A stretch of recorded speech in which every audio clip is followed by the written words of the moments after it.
GK के top 100 question. तो आइए देखते हैं जीके के 100 टॉप क्वेश्चन। दोस्तों ये सब क्वेश्चन आपके एग्ज़ाम में पूछे गए क्वेश्चन हैं जो बार बार आपके एग्ज़ामों में रिपीट हुए हैं। तो आइए देखते हैं इन क्वेश्चनों को। तो क्वेश्चन नंबर 1, शाह बुलंद इकबाल के नाम से कौन मशहूर था? तो कौन सा दारा शिकोह था दोस्तों? शाह बुलंद इकबाल के नाम से मशहूर था। शाहजहाँ ने किसकी सहायता से राजगद्दी हासिल की थी? तो किसकी सहायता से राजगद्दी हासिल की थी? वो आसफ़ खां के सहायता से। तो ठीक है, अगला क्वेश्चन, शाहजहाँ ने आगरा से अपनी राजधानी कहाँ परिवर्तित की? तो कहाँ परिवर्तित की? शाहजहानाबाद, पुरानी दिल्ली में अपनी राजधानी परिवर्तित की।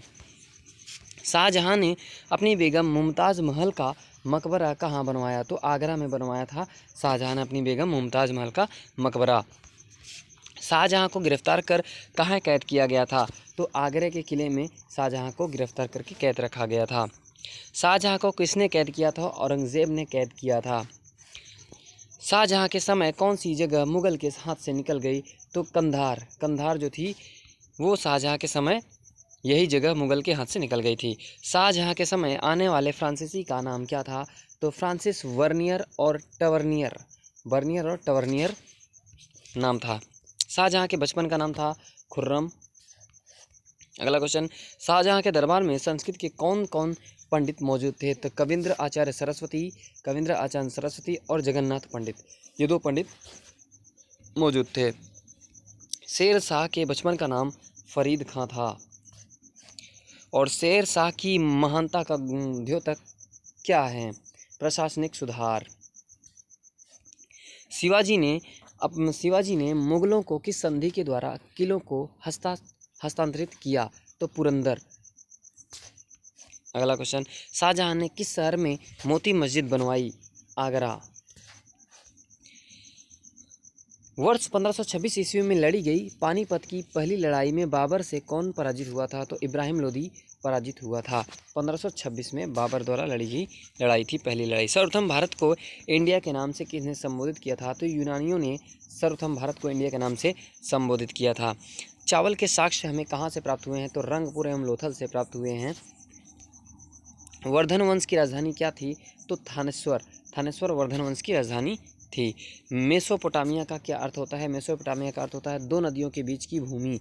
2 नदियों के बीच की जो भूमि होती है उसी मेसोपोटामिया बोलते हैं। चाक का आविष्कार किस काल में हुआ था? तो नवपाषाण काल में चाक का आविष्कार हुआ था। श्रीनगर की स्थापना किसने की थी? तो श्रीनगर की स्थापना अशोक ने वितस्ता नदी के तट पर किया था। महावीर के 11 शिष्य क्या कहलाते थे? वो गणधर के नाम से जाने जाते थे 11 शिष्य। सिंधु घाटी सभ्यता का सबसे अधिक दक्षिणावर्ती स्थल कौन सा था? तो दाइमाबाद, अहमदनगर, महाराष्ट्र। होयसल वंश की राजधानी क्या थी? होयसल वंश की राजधानी द्वार समुद्र थी। गंगों की प्रारंभिक राजधानी क्या थी? कोलर। गंगों की प्रारंभिक राजधानी थी। चौथी बौद्ध संगीति किसके शासनकाल में हुई थी? तो कनिष्क के शासनकाल में चौथी बौद्ध संगीति हुई थी। पृथ्वीराज रासो के रचयिता कौन है? तो पृथ्वीराज रासो के रचयिता चंद्रवरदायी हैं। कौन है? चंद्रवरदायी। सांख्य दर्शन के प्रवर्तक थे कपिल मुनि। चीनी यात्री हेनसांग भारत कब आया? तो 630 से 644 ईस्वी के बीच में चीनी यात्री हेनसांग भारत आया था। समुद्रगुप्त का उत्तराधिकारी कौन था? तो समुद्रगुप्त का जो उत्तराधिकारी था वो चंद्रगुप्त द्वितीय, जिसे विक्रमादित्य के नाम से भी जाना जाता है, वो था। जैन धर्म के 2 संप्रदाय कौन कौन से थे? वो थे श्वेतांबर और दिगंबर, 2 संप्रदाय थे। आग का आविष्कार किस काल में हुआ था? तो पुरापाषाण काल में आग का आविष्कार हुआ था, पुरापाषाण काल में। सिंधु घाटी सभ्यता का सबसे अधिक पूर्वी पुरास्थल कौन सा था? तो आलमगीरपुर, मेरठ, उत्तर प्रदेश। ये सिंधु घाटी सभ्यता का सबसे अधिक पूर्वी पुरास्थल था। ऋग्वेद में सबसे पवित्र नदी किसे माना गया है? तो सरस्वती नदी को सबसे पवित्र नदी माना गया है ऋग्वेद में। गढ़वाल वंश का संस्थापक कौन था? तो गढ़वाल वंश का संस्थापक चंद्रदेव था। क्षेत्रफल की दृष्टि से भारत का विश्व में कौन सा स्थान है? 7वां। जनसंख्या की दृष्टि से भारत का विश्व में कौन सा स्थान है? दूसरा। जनसंख्या के हिसाब से दूसरा और क्षेत्रफल के हिसाब से 7वां। भारत के उत्तर में कौन कौन से देश हैं? तो चीन, नेपाल, भूटान, ये उत्तर में हैं भारत के। भारत के पूर्व में कौन सा देश है? तो बांग्लादेश भारत के पूर्व में है। भारत के पश्चिम में कौन सा देश है? पाकिस्तान भारत के पश्चिम में है। भारत के दक्षिण पश्चिम में कौन सा सागर है? अरब सागर। भारत के दक्षिण पश्चिम में अरब सागर है। भारत के दक्षिण पूर्व में कौन सी खाड़ी है? बंगाल की खाड़ी भारत के दक्षिण पूर्व में है। भारत के दक्षिण में कौन सा महासागर है? तो हिंद महासागर है भारत के दक्षिण में, हिंद महासागर। पूर्वांचल की पहाड़ियाँ भारत को किस देश से अलग करती हैं? तो किस देश से अलग करती है पूर्वांचल की पहाड़ियाँ? म्यांमार से। मन्नार की खाड़ी और पाक जलडमरूमध्य भारत को किस देश से अलग करता है? तो श्रीलंका से अलग करता है मन्नार की खाड़ी और पाक जलडमरूमध्य। संपूर्ण भारत की अक्षांशीय विस्तार कितना है? 8 अंश 4 मिनट से 37 अंश 6 उत्तरी अक्षांश। ये संपूर्ण भारत की अक्षांशीय विस्तार है। भारत के मध्य से कौन सी रेखा गुजरती है? तो कर्क रेखा भारत के मध्य से होकर गुजरती है। भारत के उत्तर से दक्षिण तक का विस्तार 3214 किलोमीटर की दूरी है। भारत का पूर्व से पश्चिम तक का जो विस्तार है, पूर्व से पश्चिम 2933 किलोमीटर है। अंडमान निकोबार द्वीप समूह कहाँ स्थित है? तो बंगाल की खाड़ी में स्थित है, बंगाल की खाड़ी में अंडमान निकोबार द्वीप समूह। लक्षद्वीप कहाँ स्थित है? वो अरब सागर में स्थित है दोस्तों। भारत का दक्षिणी छोर क्या कहलाता है? तो इंदिरा पॉइंट। भारत का दक्षिणी छोर कहलाता है वो इंदिरा पॉइंट कहलाता है। ये दक्षिणी छोर इंदिरा पॉइंट। इंदिरा पॉइंट को किस दूसरे नाम से भी जाना जाता है? तो पिग्मिलियन पॉइंट के नाम से भी जाना जाता है इंदिरा पॉइंट को, पिग्मिलियन पॉइंट। भारत का क्षेत्रफल विश्व के क्षेत्रफल का कितना है? तो 2.42% है भारत का क्षेत्रफल विश्व के टोटल क्षेत्रफल का।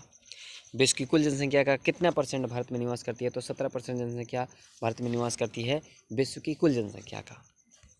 भारत का कुल क्षेत्रफल कितना है? तो 32,87,263 वर्ग किलोमीटर भारत का क्षेत्रफल है। भारत की स्थल सीमा से कौन कौन से देश लगे हैं? तो बांग्लादेश, चीन, पाकिस्तान, नेपाल, वर्मा और भूटान। ये देश जो हैं भारत की स्थल सीमा से जुड़े हुए हैं। भारत की जल सीमा से कौन कौन से देश से मिलती है? मालदीव, श्रीलंका, बांग्लादेश, म्यांमार व पाकिस्तान। कर्क रेखा किन राज्यों से होकर गुजरती है? तो राजस्थान, गुजरात, मध्य प्रदेश, छत्तीसगढ़, झारखंड, पश्चिम बंगाल, त्रिपुरा और मिजोरम, इन 8 राज्यों से होकर गुजरती है भारत की कर्क रेखा।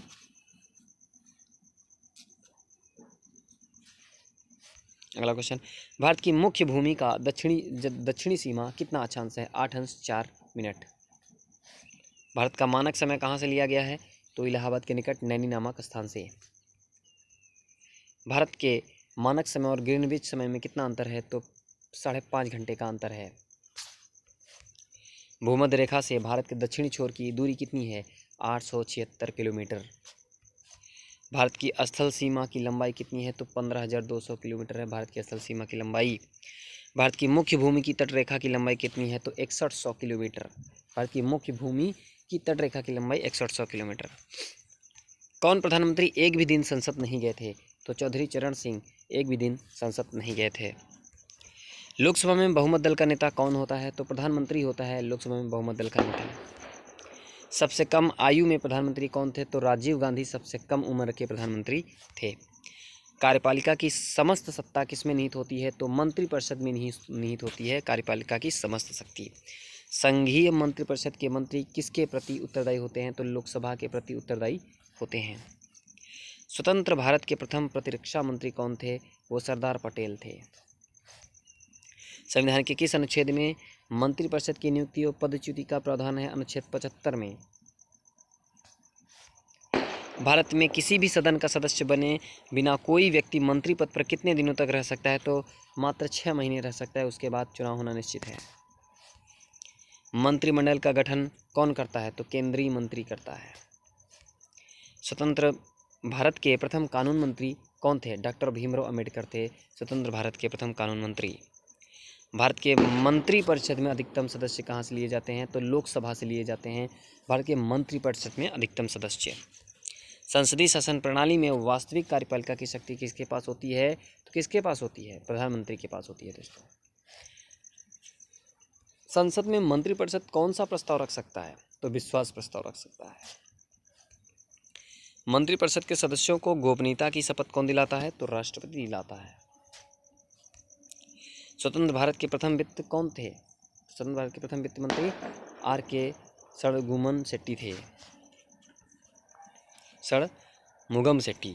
क्या राज्यसभा का सदस्य मंत्रिपरिषद का सदस्य बन सकता है? तो हाँ, जी हाँ, बिल्कुल बन सकता है। वंदे मातरम वंदे मातरम को राष्ट्रीय गीत के रूप में किस तिथि को स्वीकार किया गया? 26 जनवरी 1950। रणजी ट्रॉफी का संबंध किस खेल से है? तो क्रिकेट से है रणजी ट्रॉफी का संबंध। रतौंधी किस विटामिन की कमी से होता है? विटामिन ए की कमी से होता है रतौंधी नामक रोग। आराम हराम है किसका नारा है? तो जवाहरलाल नेहरू का नारा है आराम और हराम है। इंकलाब जिंदाबाद का नारा सर्वप्रथम किसने दिया था? सरदार भगत सिंह ने दिया था। निर्विरोध चुने जाने वाले एकमात्र राष्ट्रपति कौन थे? तो नीलम संजीव रेड्डी थे निर्विरोध चुने जाने वाले एकमात्र राष्ट्रपति। नींबू और संतरे में कौन सा विटामिन पाया जाता है? तो विटामिन सी पाया जाता है दोस्तों। रविंद्रनाथ टैगोर ने भारत के राष्ट्रीय गान के अलावा किस एक और देश का राष्ट्रीय गान लिखा है? तो बांग्लादेश। भारत के अलावा बांग्लादेश का भी राष्ट्रगान लिखा है। राजघाट किसका समाधि स्थल है? तो महात्मा गांधी का था।